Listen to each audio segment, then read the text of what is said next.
Hi, SoFlow Conference. My name is Ben Stapley, and my desire is to help you create and capture moving and memorable moments. Today, we're going to be talking about telling powerful stories through photography.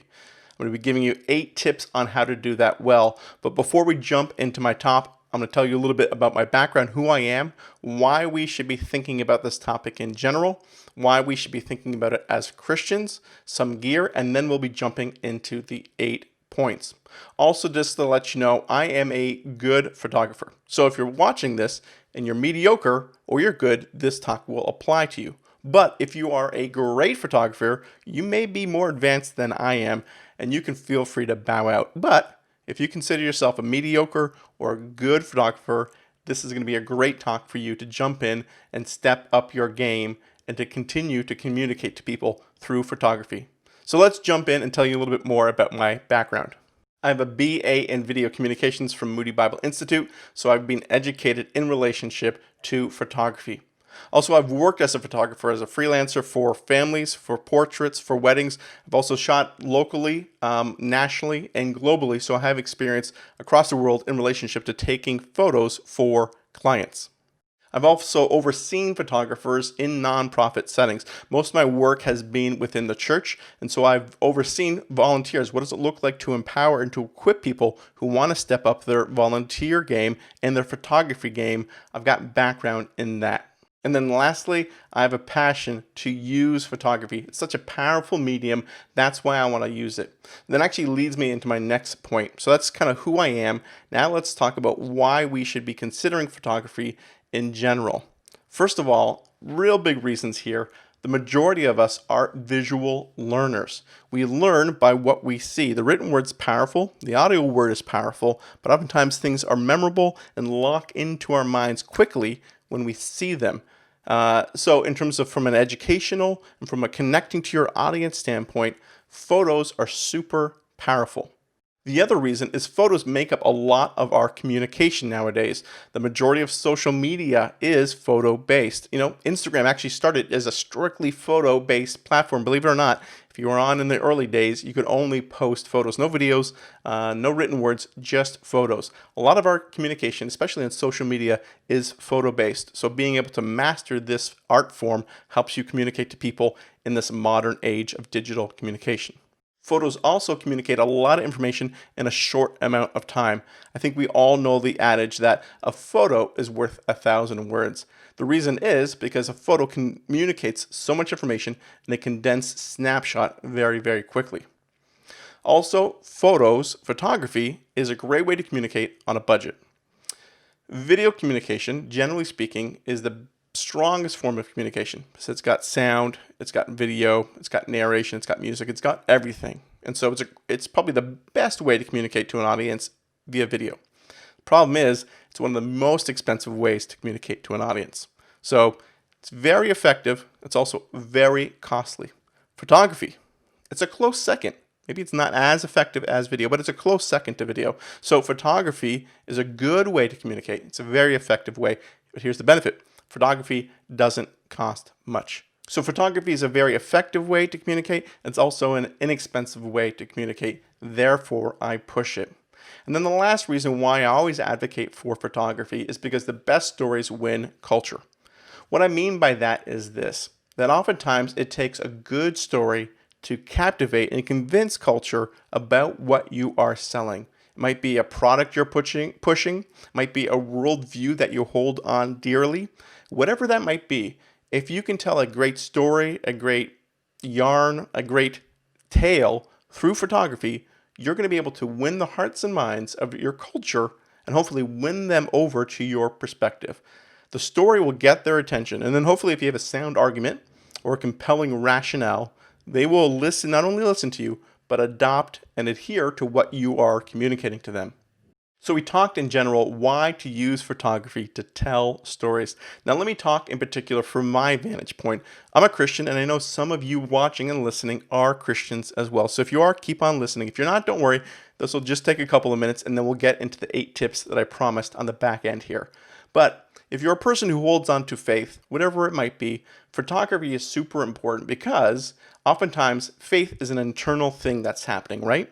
And so, hey, how do we demonstrate internally what's happening externally. Photography is a great way to do that. So, because I believe that Jesus died and he rose again, something that's happening internally, in here, in my head, I take communion. I rip apart bread and I drink this crimson colored liquid that reminds me of his body being ripped apart and his blood coming out. That's a very visceral, very visual experience. Photography showcases that. It showcases what's happening internally in me, externally.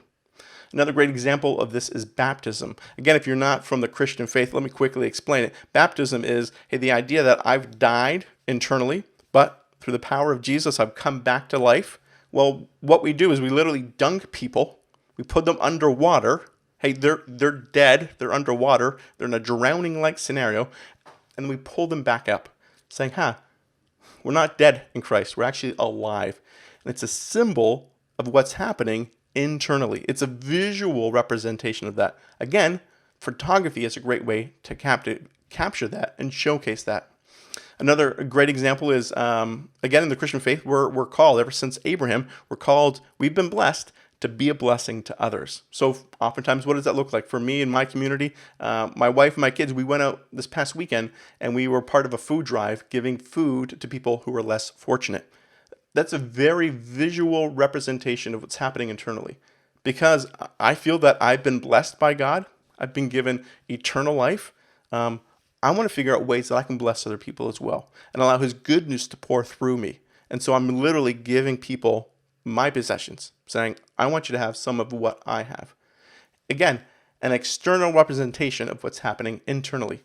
Photography captures that. It showcases what's happening inside on the outside. Another great reason for why we as believers need to use photography to showcase what we're doing is because, I'm a little biased, but I think we have the best story to tell.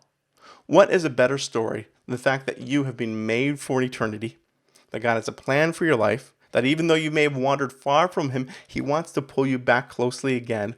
What is a better, compelling story than that? What? That I'm supposed to get enough money into my 401k, retire, and then die?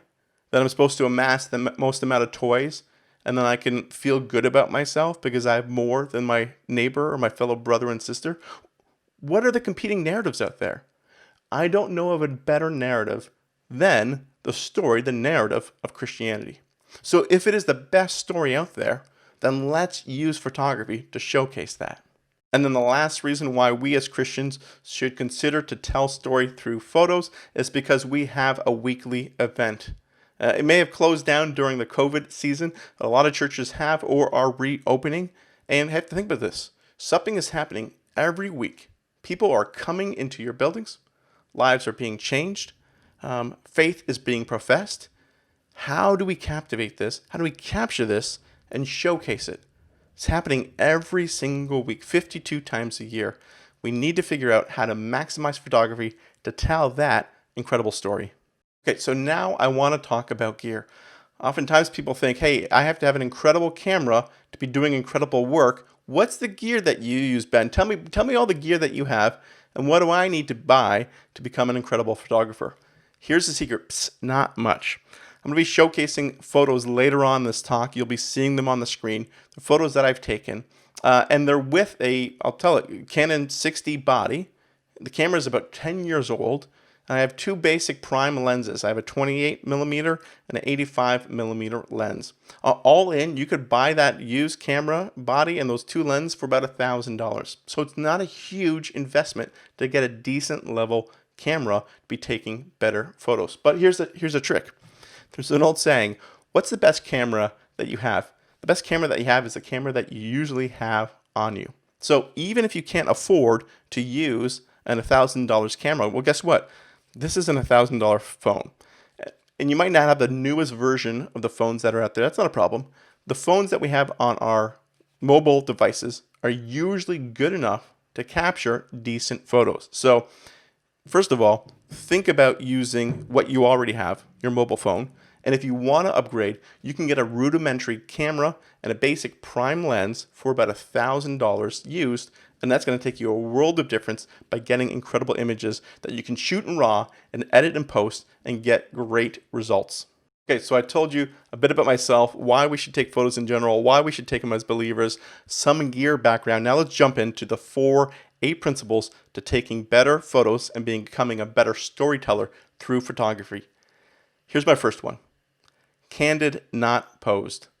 Please stop taking posed photos. They are the death of engagement.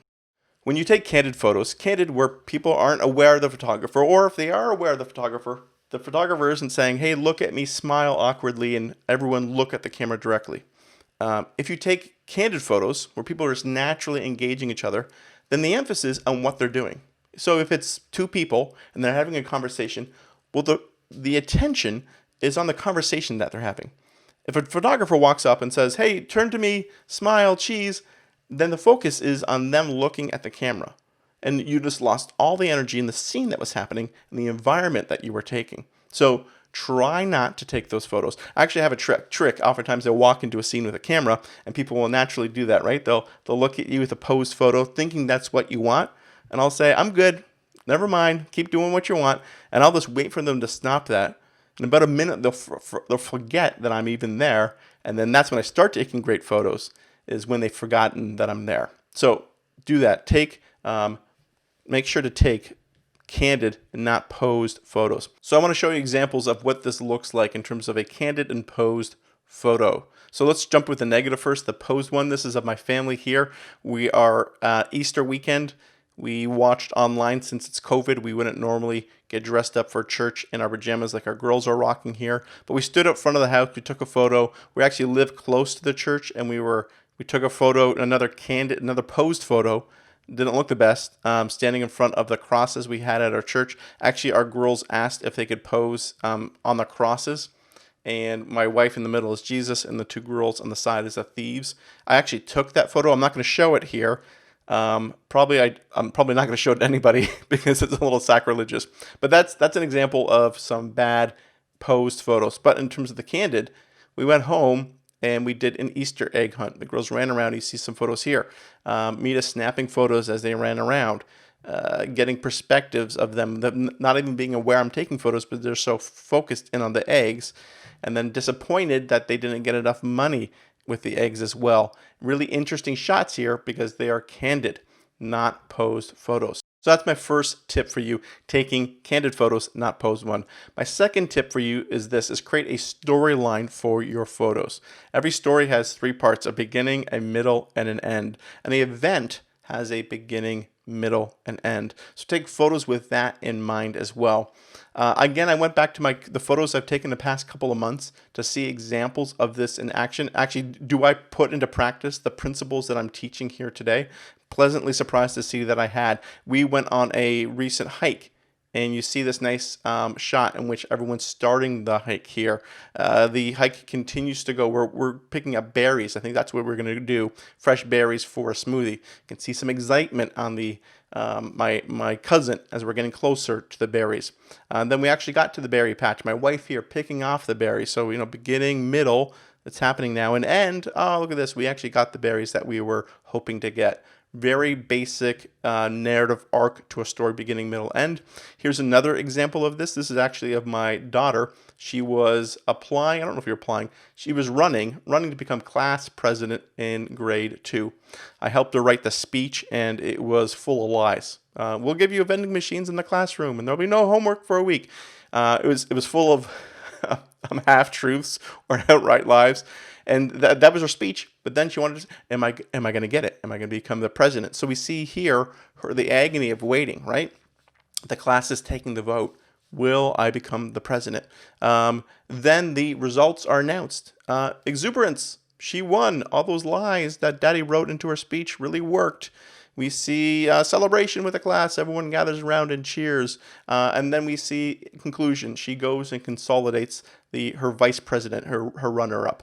Or as Ricky Bobby would say, second place is the first loser. So she consolidates the first loser afterwards as well. So these have very natural story arcs, beginning, middle, and end. Make sure if you're making a photo album or putting a bunch of photos together that there is a narrative arc to them. Okay, so my third point is this. Make sure to get establishing and concluding shots. So we talked about the narrative arc, beginning, middle, and end. Establishing and concluding shots. Why are these important? They're important to give people a sense of scope. How big is this thing happening? We once had a rally at the church I was at. There were 1,000 people at it, a big outdoor event. It was really exciting. And the photographer took all the shots were single shots. They were all individual close-up shots. And you had no sense of the scale and the scope of the event. You had no establishing shot to let us know how big or how small the thing was, and the photos really didn't do it justice. So always situate people with what's going on here. Give me the scope of this thing first. Let me see what's happening, and then push into the subjects afterwards. So here's some more examples from a recent hike my family went on. You see us, we're at a brook. Okay, I see everybody there. I see where you're at. I understand the context. After I've established that shot, I then push in with, okay, we had a group of 6. Now we have 3 people. I understand these are 3 people of the original 6. And then we push in again. And then we have 1 person. Okay, this is 1 person of the original 6. We have some establishing shots that let people give them a sense of grounding and context of what's happening. And then here's I'm going to give an example of a concluding shot. So here we see beginning. Looks like family is eating something. Okay, you've established families together and they're eating. What happens next? Oh, great. The eating continues. People are eating inside. Now they're eating outside. Looks like I see a little piñata there on the side. What's happening next? Oh, that boy is whacking the piñata. The baseball player coming to life, hitting it. And then, oh, it looks like dad is getting his badminton game on as well. So the festivities are going. Okay, there's some balloons. It looks like a celebration. What kind of celebration is it? Oh, and we conclude with a birthday cake. Now I understand what was this. This is a concluding shot. It reveals something, right? Okay, this was a birthday party celebration. So that it's fun sometimes to purposely keep away what the event is by revealing it in a concluding shot in these series of photos like you just saw right there. Okay, so my fourth principle is this: to get a range of composition. Composition just talks about how you're framing things. Is it vertical? Is it horizontal? Is it wide? Is it medium? Is it close? Make sure to shoot with a range of composition. Oftentimes we will default to a particular composition because we like it the most. I once had an architectural photographer, and every event he shot, he went to the corner of the room and he shot the whole thing super wide because he was thinking architect. And I was like, okay, nice. I see what the room looks like. Now push in and get closer to people. I had somebody else who was a makeup photographer, and all their shots were super tight because that's the way she was normally used to shooting. Her composition was very singularly focused. So change up your composition, and it'll make you a better storyteller in your photos. Let me walk us through some examples again. So here we go. It's a photo of my wife. It's a horizontal, a medium shot. Again, same shot, just differently. It is a wider shot, vertical. Change in basic composition. Here's some more examples here. This is my wife. I love her, so I'm giving her tons of shout outs. She is playing piano. It's a horizontal medium shot. Same shot, it's horizontal close. Looks a little more intimate as we push in. Vertical medium for the Instagram story. Got to make sure you get that vertical shot there. So it's a medium shot, again, pushed in. Same framing, but closer. So change up. Hold your camera in a different position, move in and move out, use different lenses, which will give you those different compositions as well. So change up your composition. Here are some other ways in which we can change up your composition as well, is through the framing. How do you frame a photo? So basically there's a frame in which the photo is taken, and then sometimes you can put an artificial frame inside it as well, which frames the subject. You might not understand what I'm talking about. That's fine. Let me talk about it. So here's a photo of my daughter. She's standing in the middle of the bridge, but you can see how the bridge is framing her on both sides. It's making a little nice frame, so all of our attention is drawn in on her. This is my brother-in-law. This is from that berry hike we took. He was picking berries. I was actually kind of shooting through the foliage. I was using that to frame him inside there. Just a fun way to tell stories is by framing. Another way to change your composition is by using leading lines. Leading lines is basically the photo has some type of lines that are drawing your eyes, in a particular direction. So here's an example of my niece riding on a horse, and you see that the line beside her, or the fence line, is indicating where the line of the horse, the movement of the rider and the horse is going. So I'm using that fence line to indicate where I want people's eyes to naturally go. Another example of this is she's moving along, and you see actually her trainer using her arm to point. Hey, the horse is supposed to be going in this direction. Don't get confused. Run this way. It's making our eyes, it's making the movement of the horse move that direction as well. So the whole photo has leading lines indicating where we want people to start looking. That's another way in which you can use framing. Another way to change up your composition is through the rule of thirds. Basically, if you have a photo like this and you do 2 lines across, boop, boop, and you did 2 lines down, boop, boop, it would give you 4 intersecting spots where you could place the action of the photo. Any 4 of these places is an interesting way in which our eyes are naturally drawn to those 4 quadrants. You see them there, 1, 2, 3, 4. So in the photo I took, you see that, bam, I nailed it. She's in one of those quadrants. My daughters are up there in the top left. Here's another example of that. Again, great photo. You got the lines, boop, boop, boop, boop. You got the 4 areas in which it could be taking place. And then, bam, nailed it again. Look at that. She's right there in the top right-hand corner, rule of thirds, nailed it. That's the last composition tidbit I had for you as well. Okay, so that's using a range of composition. Now I want to talk about a range of perspective. Perspective is basically how am I seeing the subject from. There are 3 basic ways, right? I'm seeing below their perspective, kind of a bird's eye perspective looking down. I'm seeing at eye level, I'm seeing them eye to eye, and then the other one is I'm seeing below them. I'm looking up at the subject. Most of us, generally speaking, we shoot, if a person's the same height, we shoot on the eye level, which is okay, but it gets really boring if we do that again and again. So changing up perspective makes things very dynamic. Here's an example from a ballet recently, a dance recital of my daughters. So the first couple of shots of my youngest here is from an over perspective, just where I was standing naturally. You could see that I'm looking down on her and she's making a cheeky face at me as she always does. So that's that one perspective, right? Looking down on the subject. Then I wanted to get on eye level, so I lowered my camera, and you can see examples of this. I'm taking photos of the teacher and my daughters. They are on eye level. That'd be really weird if I was lording over them or if I was underneath them. So I got on eye level to take this celebratory photo. You also see that of my eldest. I got on her eye level. Hey, what would it look like to get a little lower and showcase her even as she got lower on the ground? I even got lower on the ground to take that perspective there to showcase what would it look like as she's crunched. It's an intriguing photo. And then the last thing, I got even farther underneath, which is very unique because generally speaking, you don't have that perspective. Photos in which they don't have your natural perspective will always be intriguing because that's not how you see life. So here's some examples. Slightly lower, getting photo of my daughter waiting to go out for showtime. Behind the scenes, excitement brewing. Here she is. She's jumping. She's getting mad air. You want to be lower on this because it accentuates how high she is. If I was up and shooting down on her, it wouldn't look like she's getting, any vertical at all. Like, wow, is that what is that, 24 inches there? Who knows? She's jumping so high, it's ridiculous because I'm low to the ground. And then, here we are walking home. I'm just literally have my camera. I'm holding it backwards. I'm just holding that shutter, just trying to get a different perspective as we're naturally walking. It's an intriguing photo, but you normally don't see that perspective as you're walking.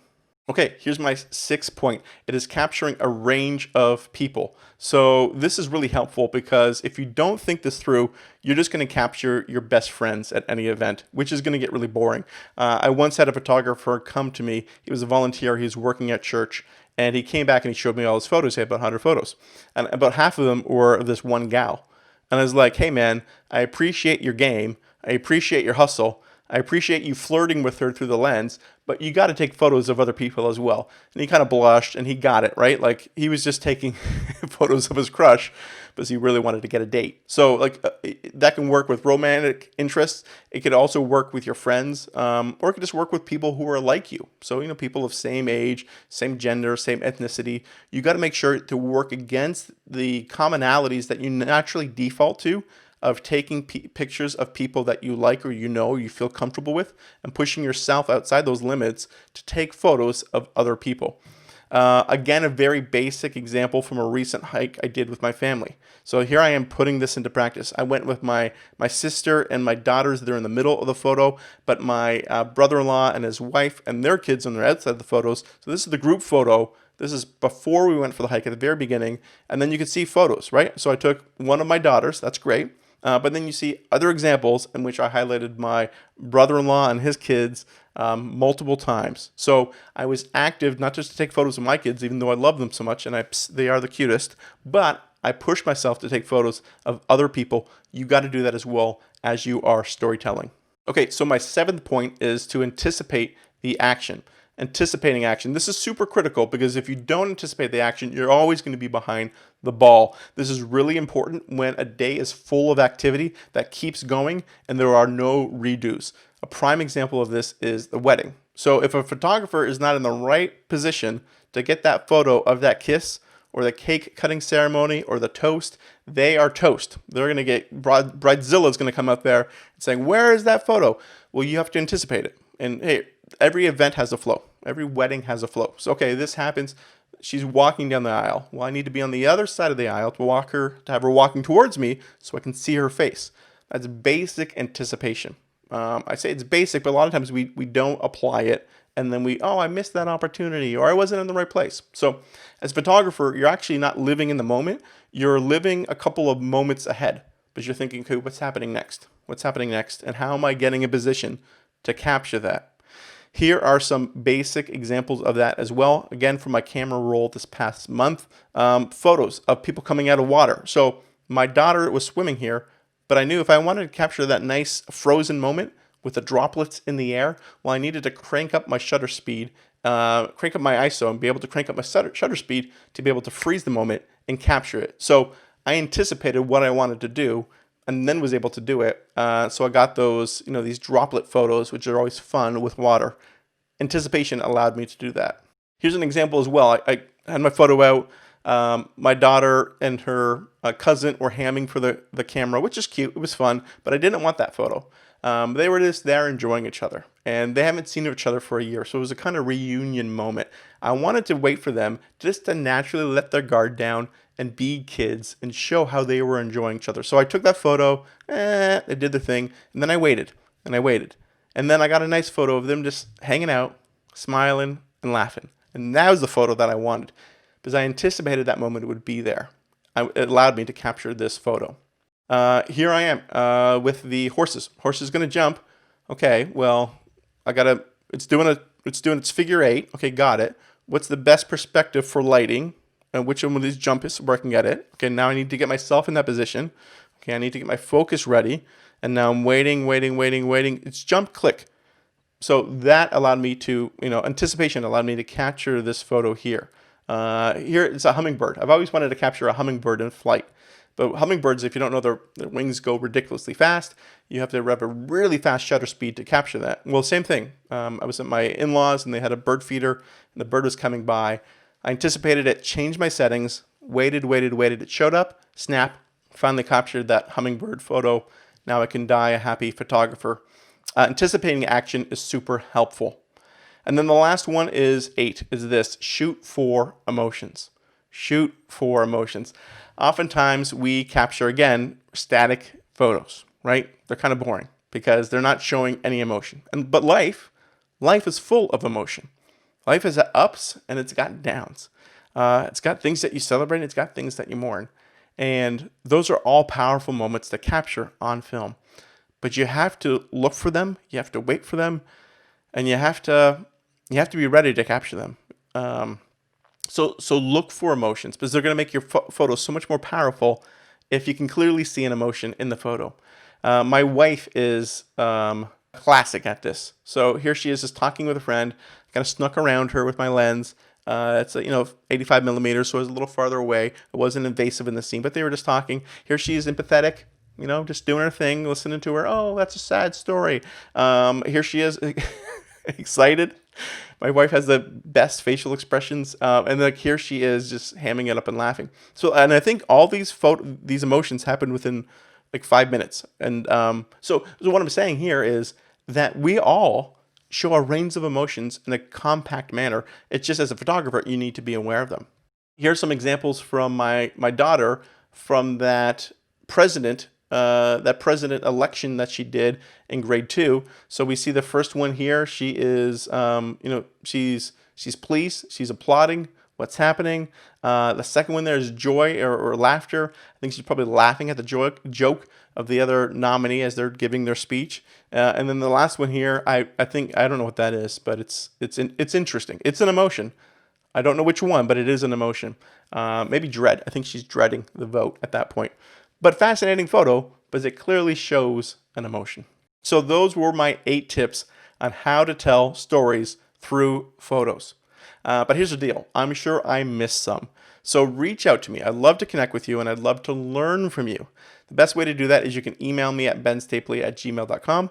You connect with me on social media or visit my website, benstapley.info. Again, hopefully this was important to you. SoFlo Conference, and you had a good time learning.